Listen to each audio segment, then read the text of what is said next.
Here we go with another edition of Bantams Small Talk, of course sponsored by Building Timber, more than just good wood. Today I went down to Villa Parade and re-interviewed Ian Ormondroyd, who is part of the Bradford City Community Volunteers. So thanks for your time, Ian, and you'll find it rather funny because you can only just see my head, but you can see more of Ian within the vast height difference, but it's still a good interview, so worth a watch. And you need to look out Paul Jubb, Jaimie Dorward Shaw and Matthew Groves Hemingway, because you just might get a mention in this one. So let's watch it, guys. Click. Right, okay. So we're recording now just to make sure that the sound quality comes back out. Sound. You came to the game on Saturday then, did you? Oh yeah. Yeah. I thought we played really well. Yeah, good. Yeah, I didn't. I couldn't be here. I had a do one, so I couldn't be here. So. Sloppy start one we considered, but then. Yeah, they got better as the game went on. Yeah, sound. Yeah. All you do. So here we are with another edition of Bantams Small Talk, sponsored by Building Timber, more than just good wood. Today I'm delighted to be back with the one and only legend Ian Ormondroyd. How are you doing, buddy? Not bad, Nick. Good. Very good. First of all, I understand it was your birthday yesterday. Yes, it was. So, as you know, people call you sticks. So I've got you something for your birthday, which are actual sticks. There you go, buddy. Thank you, that's quality. I like them as well, that's brilliant. Thanks, Nick, fantastic. No problem. So, I've just got a few questions that should take about 10 minutes. Yeah, that's fine. Now, my first question is my friend actually asked you, called Mark from Sawdust, the band, and they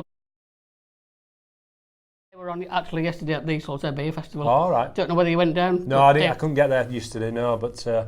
it was absolutely brilliant. So my first question is, going back to 1995, and the League Cup second round against Nottingham Forrest, your header made it 2-2 with 2 minutes to go, and it put us on ahead on aggregate at 9.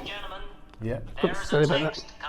Sorry about that. Start again. I can get it back. So my first question is, firstly, going back to the Nottingham Forest match in 1995 in the League Cup, you scored a vital header, which made it 2-2 on the night and put us ahead on aggregate during the Cup.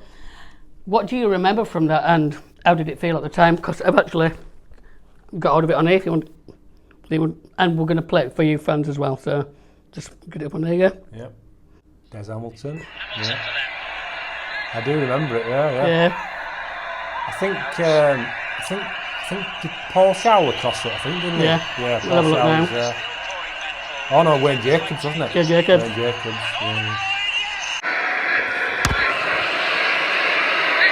Still with it. Hamilton for them. Louds. That's a good ball. Right. And they're still pouring men forward. Even defenders like Jacobs here. And Ormondroyd,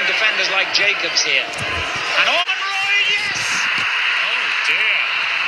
Ian Ormondroyd, with 2 minutes to go, has scored what could well be the winning goal for Bradford City.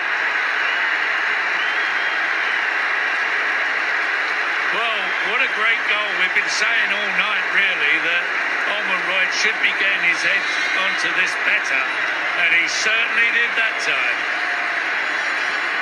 Really was a superb header, this by Ormondroyd.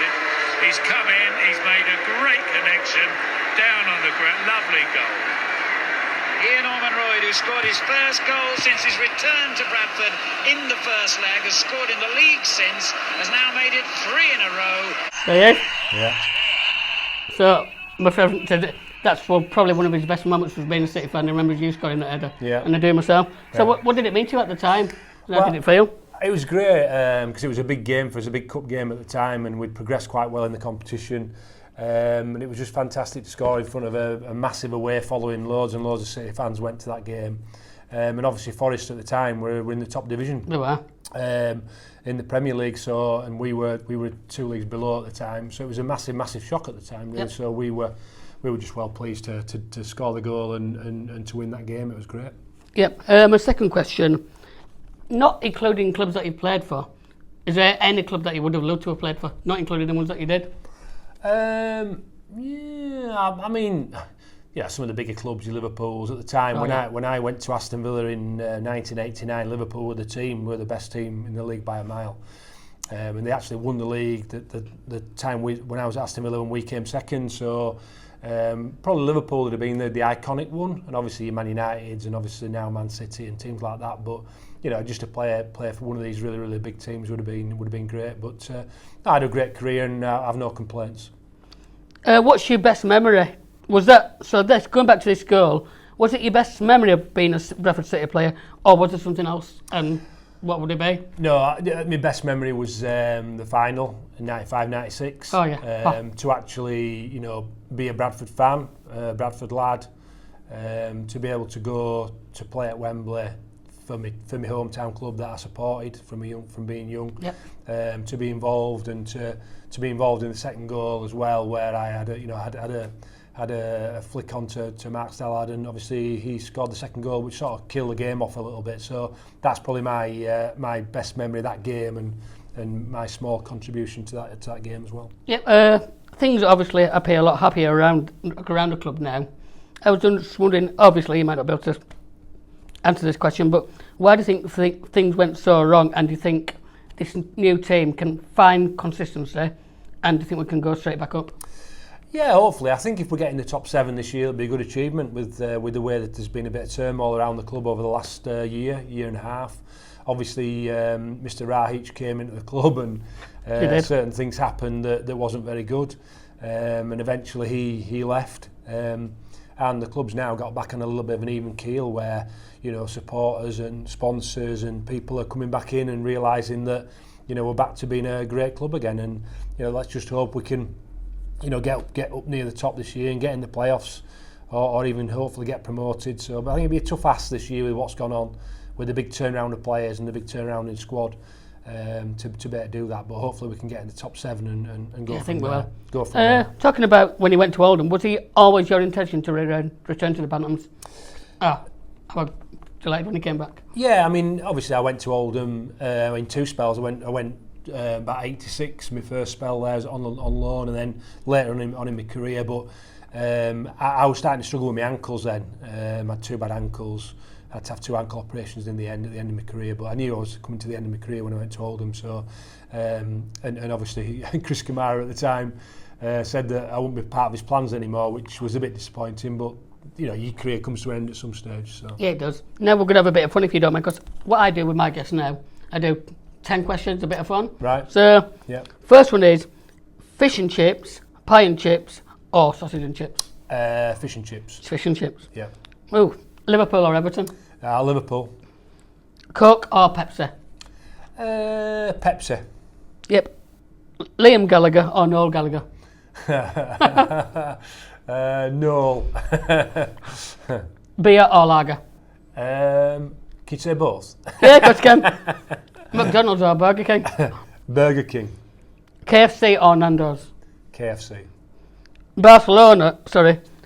Barbados or Florida if you had to go? Well, that is weird, because I've been to both places. Have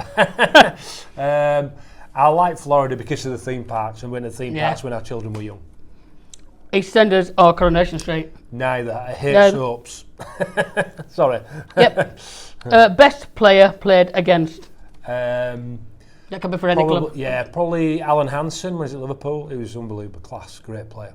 Yep, and your best player played alongside with? A guy called Paul McGrath, who played at Manchester United and Aston Villa. Superb player. Fantastic. Yep. Now, if you can tell us about your job role, how it works and how people get involved in what Paul does, because I would say Paul does a really good job. Yeah, fantastic.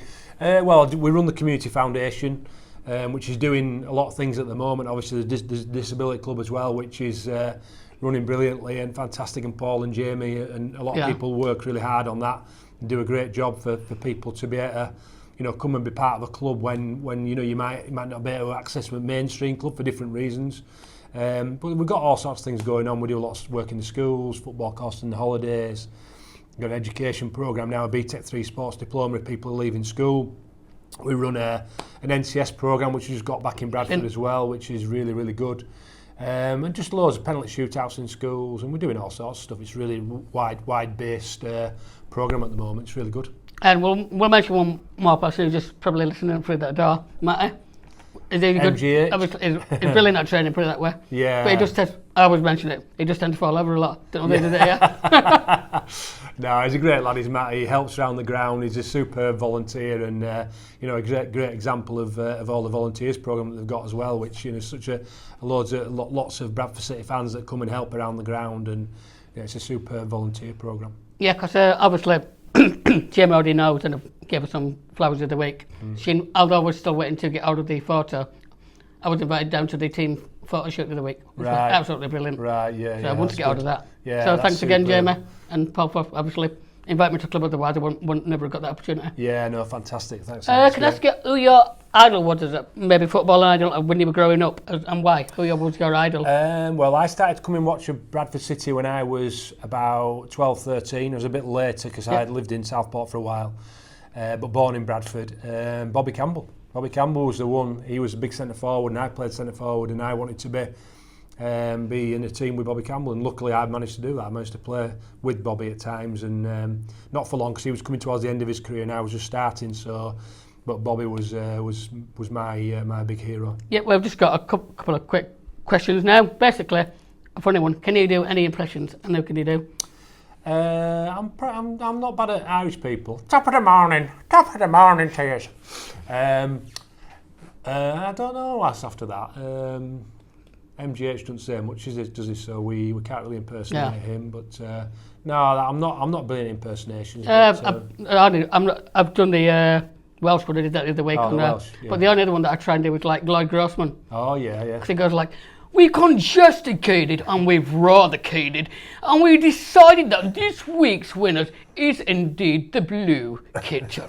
Has he finished? That's pretty good, that Nick. Smiles better than mine. Cheers, Bob. Yep. And I'm going to go for score prediction, maybe for Saturday or maybe the cup game tomorrow. By the time people watch this video, obviously, those two games may have been played. Yeah. Obviously, Scunny on Saturday, isn't it? And they are bottom of the league. Yeah, they're struggling, which is a bit of a surprise because Paul Hurst has come back in there, did a good job at Shrewsbury, and they've always got a reasonable budget with players and things. So hopefully we can go there and win. That's what we want to do. It's a close game. It's a close mileage wise. So hopefully loads of fans will turn up, which I'm sure they will, and let's hope we can win. Yep. And we'll just throw one more. Going back to Saturday, what did you think about the sending off on the disallowed goal? Yeah. I've had a look and. He hands balled it, but it's after it's gone over the line. So. Yeah, that was a bit harsh, wasn't it? Yeah, that's right. And then it looks quite bad, the lunge, doesn't it, from Ben? But I'd like to slow it down and actually have a look at it. I don't know whether they're going to appeal it or not. I'm not sure. I've not heard anything. So if he didn't catch him, then they will probably appeal it. But nowadays, you just got to be so careful when you're diving in, and he's such a big lad that if he catches anybody at all, it's going to look bad, isn't it? So hopefully, he won't have done, and he'll better get off it. Yeah, so thanks for your time once again, Ian, and have a good day. Yeah, cheers, thanks, buddy. Nick. Cheers, pal. Thanks very much. Cheers.